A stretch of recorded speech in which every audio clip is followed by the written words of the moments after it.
I moved in with my dad, and then he got his 4th DUI, I think, and we got taken away from him months later.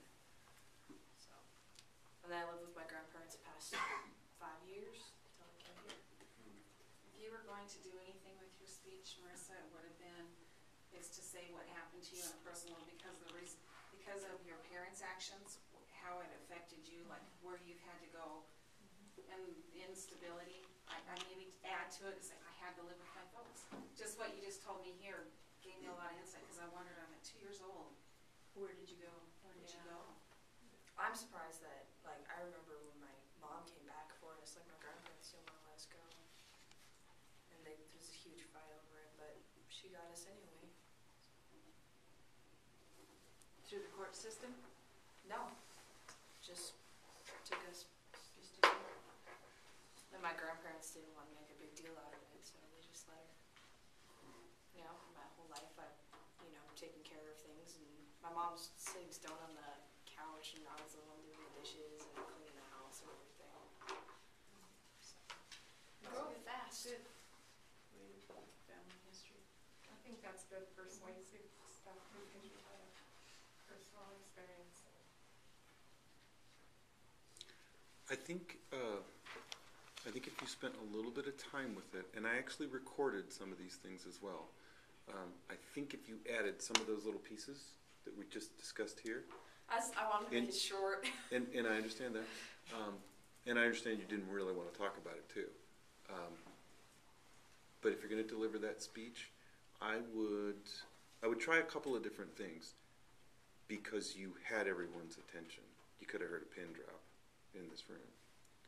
And people tend to do that when folks share very personal information. Jake's not going to sit over there and tell a joke to Debbie while you're delivering this speech.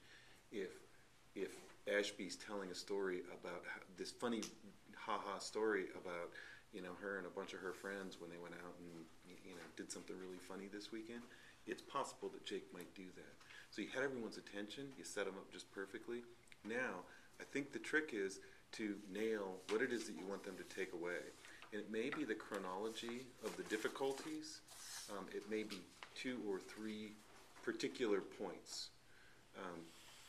I think they got the fact that the drugs were bad and those sorts of things. But I think, like Kim says, I think you probably want to have satisfied their appetite.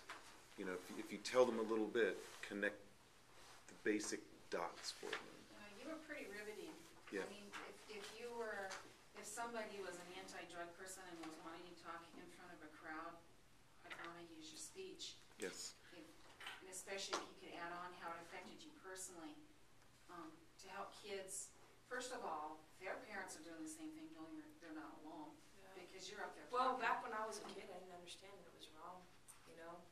I remember when the DARE guy came in over, he was like, "Do you guys know what marijuana looks like?" And yeah. I can draw it on the board for you.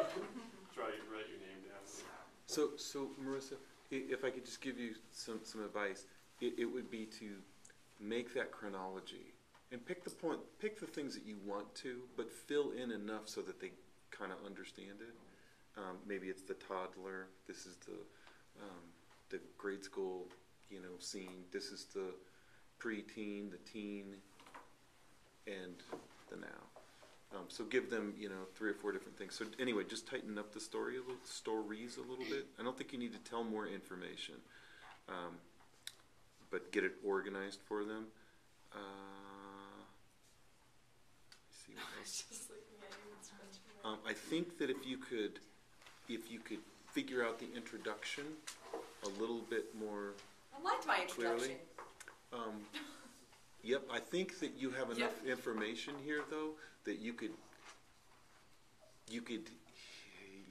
make it easily better. I really wanted to. Originally, my plan was to find because we were on the news. My house was on the Sandy State News for the 2 meth labs that were, and my mom has an old videotape of it. And I tried to look it up on the computer, and I couldn't find it. And Lord knows I couldn't call her and ask her for it. So I wanted to open with that, and that kind of came later. Here's a thought.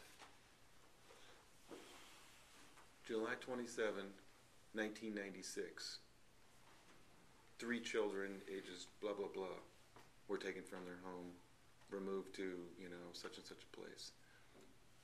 And mom, dad, whoever, this, that, and the other thing happened to them. And that's the introduction. And then you launch into your stories. So just some way to immediately have the group, immediately have their attention. Here, one other thing, I don't know, what do you guys think about this? She kept saying she wasn't the expert. She said it twice. Yeah. I Also think she not- is the expert. She's just on the other end of the receiving end of Yeah. the result of somebody doing. I mean, you really spoke from experience. It's like your brain freezes and you forget about your family, your kids, your whatever, and it's just the drug. I think you being on the other side of that, you're an expert on that. I mean, you lived it. And I kind of thought you were saying it kind of sarcastically, and that's how I took it. Some other people might not, because I too felt like you were the expert. It's like, yeah, you could give me all the, DEA, statistics you wanted, but that didn't matter. What mattered was that you had firsthand experience with it. So I kind of think you are the expert. Oh, thanks. So I'll continue to think that it was sarcastic. Very good. Am I done now? I think we've grilled you enough, haven't we? Yay, Marissa. Thank you, Marissa.